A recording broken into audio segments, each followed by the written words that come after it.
আসসালামু আলাইকুম দর্শক, সকলকে স্বাগত জানাচ্ছি জিএস নিউজ বিডির নিয়মিত আয়োজন বিচিত্র বিশ্বে। সাথে আছি মিষ্টি মৌ। বিশ্বজুড়ে ইলেকট্রনিক ডিভাইসে একচ্ছত্র আধিপত্য চলছে লিথিয়াম ভিত্তিক ব্যাটারির। এর মূল সুবিধা, এটি বারবার রিচার্জ করা যায়।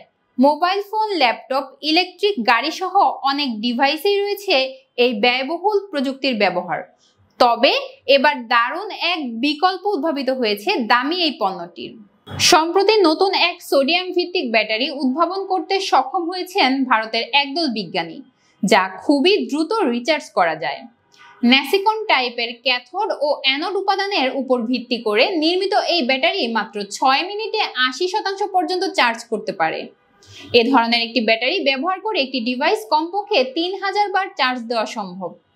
প্রকৃতপক্ষে প্রচলিত সোডিয়াম আয়ন ব্যাটারিগুলো ধীর গতির চার্জ ও স্বল্প আয়ুর জন্য খুব বেশি জনপ্রিয়তা পায়নি। এ কারণে অপেক্ষাকৃত খরচে হলেও লিথিয়াম আয়নের ব্যাটারির জনপ্রিয়তা বেশি।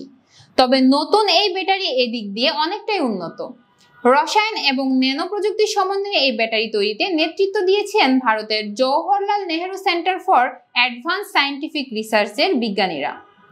গবেষক দলটির নেতৃত্বে ছিলেন বিজ্ঞানী ও জেএনসিএসআর এর সহযোগী অধ্যাপক প্রেম কুমার সেনগুট্টুভান ও পিএইচডি গবেষক বিপ্লব পাত্র।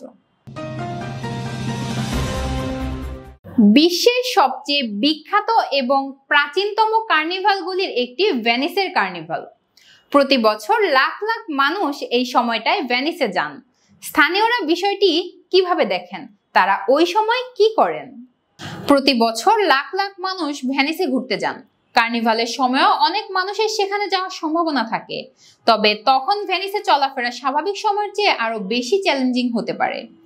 ভেনিসে জন্মগ্রহণ করা আনা ওহালোরান বলেন, সময় যে জিনিসটা জানা সবচেয়ে গুরুত্বপূর্ণ সেটা হলো কিভাবে চলাচল করতে হবে।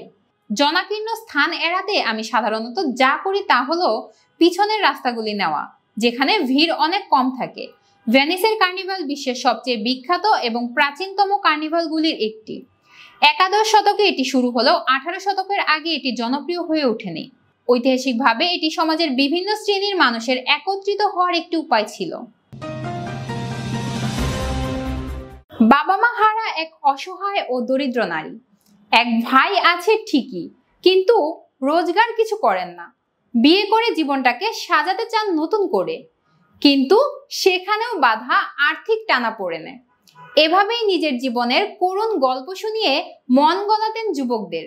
কিন্তু বিয়ের পরই শ্বশুরবাড়ি থেকে গহনা, টাকা পয়সা লুট করে দিতেন চম্পট, ঠিক যেন কোনো সিনেমার গল্প। গল্পটা অনুরাধা পাসোয়ান নামে ভারতের রাজস্থানের এক তরুণীর। বয়স মাত্র 23, কিন্তু এভাবে 25টি বিয়ে করেছেন তিনি। তার সুনিপুণ প্রতারণার শিকার হয়ে সর্বস্ব হারিয়েছেন একে একে 25টি যুবক।